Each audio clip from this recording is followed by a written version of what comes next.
What's up guys, Austin back with another video, and today I want to take some time to compare two different rowing machines to help you decide which one might be best for you. Because I know there's a lot of options that are out there when it comes to purchasing a rowing machine. Some of them are really expensive, some of them are kind of expensive, some of them are really cheap. So which ones are going to be best for you? So I'm going to do my best today to help you decide between the Matrix rower and the Concept 2 rowing machine. In this video, I'm just going to compare a few general things between the two machines, and then in a future video, I'll compare more of the specific specifications between the two machines. So to start things off, I'm right here on the Matrix rower, and this thing is heavy. This thing is 121 pounds. Now compare the weight of the Matrix rower to the Concept 2. This thing, the Model D, weighs less than half of what the Matrix rower does. So as far as the convenience of being able to move it around, the Concept 2 beats out the Matrix because it's lighter. Now while this machine may be really heavy compared to the Concept 2, the Matrix rower has something that the Concept 2 does not, and that is virtually silent rowing. Now especially if you're considering buying a rowing machine for your house, this decision can be crucial. With the Matrix rower, they use magnets as a way to create the resistance while you row. Because it's using magnetic resistance, every stroke that you take virtually creates no noise. The only noise you really hear is noise from the seat sliding back and forth, which you're going to hear on any machine. Take a listen to see just how silent this machine really is.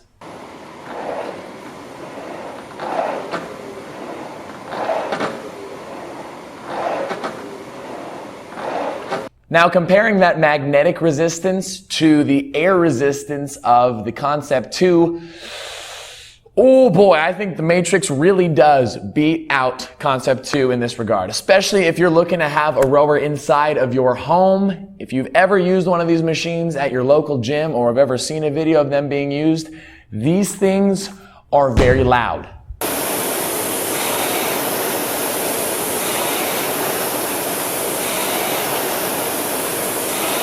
Now, talking about the ergonomics of how it feels to be on each of these machines, the Matrix rower has a slightly wider placement of the foot plates compared to the Concept 2.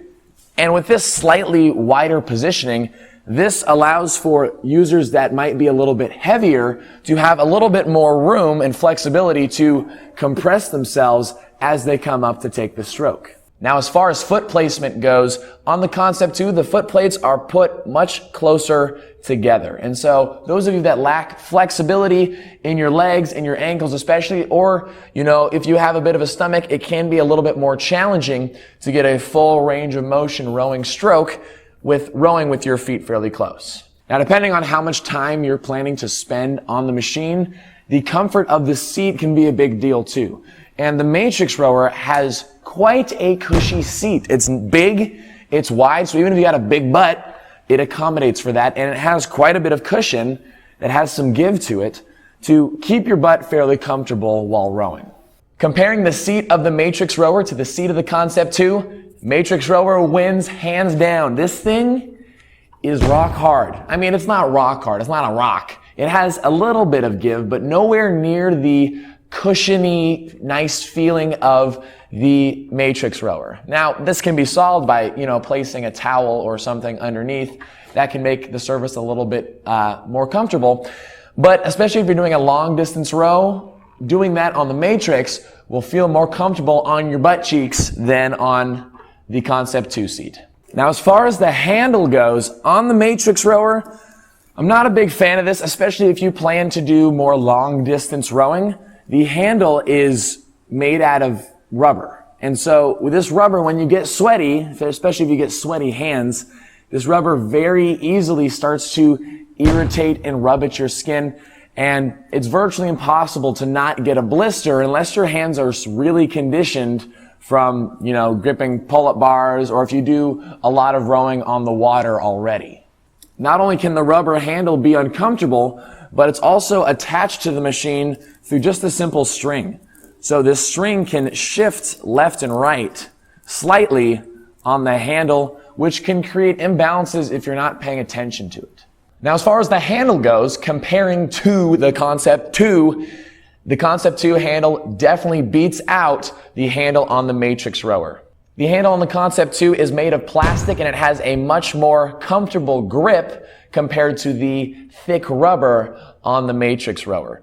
Also, the handle is attached to a chain, and so there's no really maneuvering around the center point. So you can't have that slightly off-balanced pull if you're not paying attention. Here on the Concept 2, it automatically sets you to be balanced with every stroke that you take.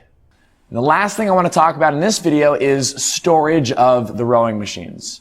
Now, the Matrix rower itself, it doesn't really have a convenient way of breaking itself apart to transport it somewhere if you wanted to bring your machine somewhere else. However, it does have a very simple way of standing the machine up. And so if you're putting it into a corner of your house or in your garage, it's very easy to just stand it up and tuck it away. So when it comes to storing away the Concept 2, things become a little bit more simplified compared to the Matrix rower. With the Concept 2, similar to the Matrix, you can just set it upright and store it away that way by easily just lifting up the back end and setting it to the side, whether it's going in your garage or wherever you might be standing it up. But as far as transport goes, the Concept 2 definitely beats out the Matrix. Not only is it lighter, so therefore easier to transport, but breaking it down is very simple. The Concept 2 easily breaks down into 2 simple parts that can be tucked away in a car, in a truck, in a van, making it much easier to store and transport compared to the Matrix rower. So there you guys have it. There's a couple different comparison points between the 2 machines to help guide you towards potentially which one might be best for you. In part 2 of the comparison video, we will take a look at exactly how each rowing stroke feels, as well as the monitor and which monitor settings might be best for you from one machine to the other. So guys, thank you so much for watching. As always, I very much appreciate the support. If you enjoyed the video, be sure to leave a like. Let me know what you think down in the comments below, or if you have any suggestions for future videos from me. Have a great day, and I will see you in the next video.